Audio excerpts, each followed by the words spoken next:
Hey everybody, thanks for stopping by.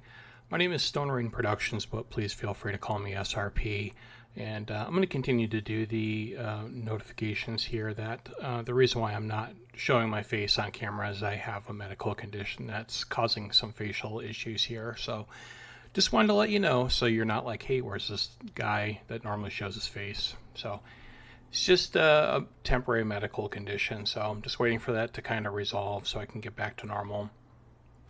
Last week I brought my Lando Soft Control, and that was the Cunning Edition, and I figured this week I would go with the Lando Vigilance, which I think is probably slightly better. It's not quite as annoying as the Cunning version. The Cunning version is just extremely annoying, super tempo based. This one's definitely a little bit more mid-range feeling. I guess you can call it soft control if you want, but let's jump in like we normally do. If you can, please consider liking and subscribing as well, too. As far as Lando, he is a cunning heroism leader with an action where we can pay 1, choose an aspect, then discard a card from a deck. If it has the chosen aspect, create a credit token. We are about 93 to 95%, I forget the exact number, vigilance in this deck. The other deck was 92%. I did the math with the cunning version. So this one has a little bit better success rate. I was going to go with the splash base and drop in something to splash with, but honestly, 3 hit points, I'd rather just have that. The way this meta is right now, it's very aggressive. Now let's just jump in here and I'll go over my card choices. For 1, I really like Populist Advisor. You could definitely go with something like a Lars Owen if you want for the restore. I like having the extra Sentinel in here, and it's not that hard to trigger. The opponent's going to attack our base at some point, and when they do, this will just gain Sentinel, but it's a 1-cost 1/4, and when an enemy unit deals combat damage to our base, it gains Sentinel. Pretty straightforward. Anakin is also in here, just like the other version. 3 copies. It's a 2-cost 2/4. When a friendly unit attack ends, if no other units have attacked this phase, you may return it to its owner's hand. If you do, heal 2 damage. So it's kind of like a soft restore 2, but it lets you reset our Sentinels if they've gotten a lot of damage on them, or whatever the case may be if you want to reuse the Enters Play abilities as well. 3 copies of Loth Wolf is pretty fantastic. Just a 2-cost 3/3 Sentinel, but it can't attack.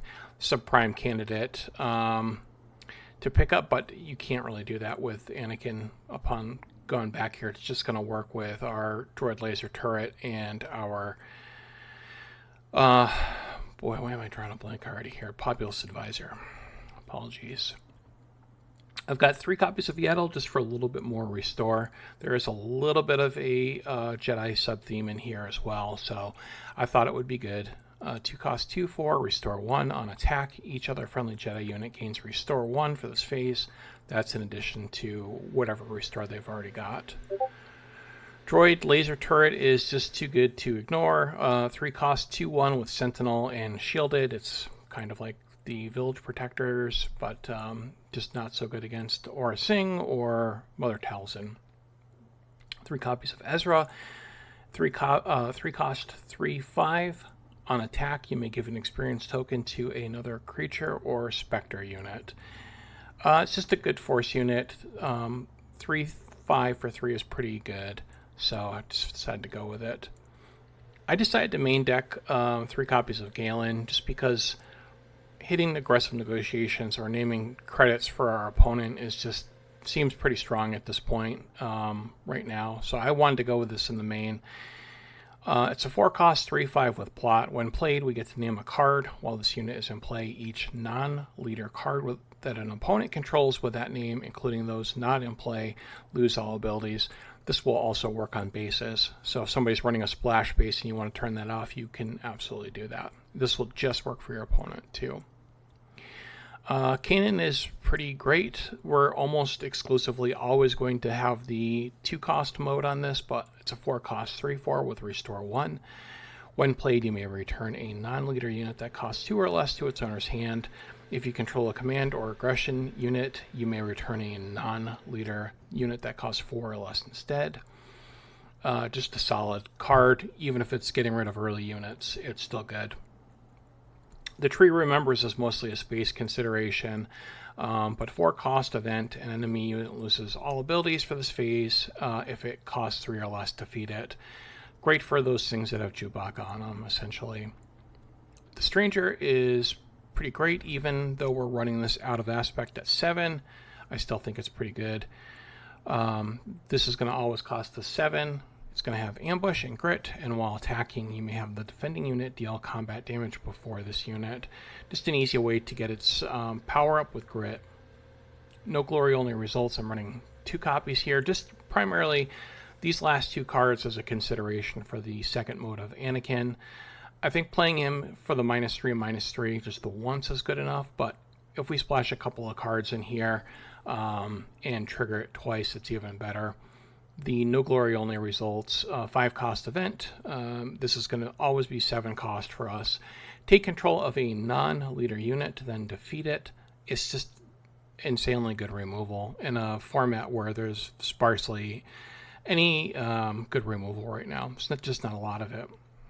So those primarily are going to be to feed our Anakin, which is our next card here, 6 cost, 5/7.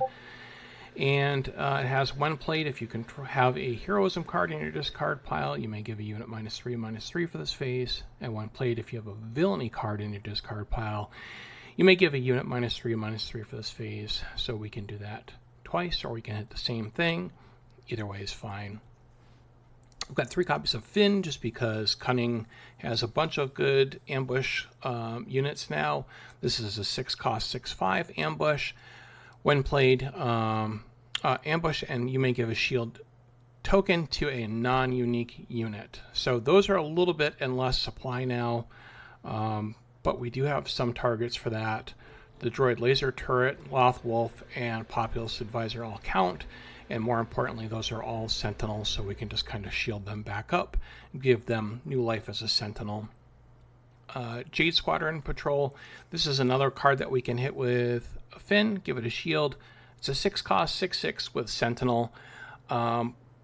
Generally, we should be able to ramp to this pretty quickly with Lando's ability, even if we play off curve to build up our credits. It's just a solid space sentinel, something that's going to slow the game down quite a bit. Got 3 copies of Lost and Forgotten just to get rid of anything that's really annoying us or troubling us. We're more of a unit type mid-range controlled deck, so anything to get rid of a troublesome unit I think is very, very important right now, and I think this card is super important in this deck particularly. And speaking of a card that's very important to the deck, Rhydonium Detonation. 7 cost event. I don't think that Lando decks can exist without this right now. Honestly, it's just so good. And if you haven't tried Lando as this soft control mid-range, this card absolutely needs to be in there. It says each player may return a non-leader unit to its owner's hand, then defeat all non-leader units. This is good just because it lets us replay our sentinels. Stuff like Kanan is always good. It's just really fantastic card. Good way to kind of shut things down. We can just redeploy a sentinel after our opponent has just deployed a bunch of stuff to the board, and just kind of slow things down again. Our one card that is not Vigilance is Liberty, but this card's too good not to run. 8 cost, 9/7 sentinel. When played on attack, exhaust an enemy unit and return all upgrades on it that cost 4 or less to their owner's hand. Just a big body in space. The Sentinel helps out quite a bit.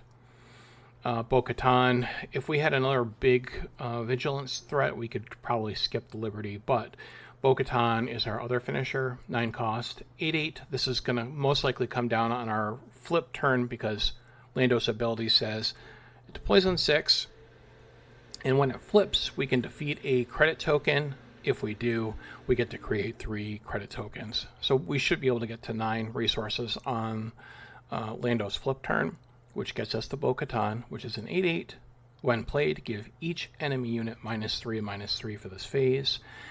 And when an enemy unit is defeated, give an experience token to a friendly unit. just a very powerful finisher, especially for this deck. I've got 9 cards in here from my sideboard. I forgot to put in the 10th. I don't remember what I was going to do. I've got 3 copies of Lobot just for the early aggressive decks. I just like the 0/4 Sentinel with Grit. I think it's great.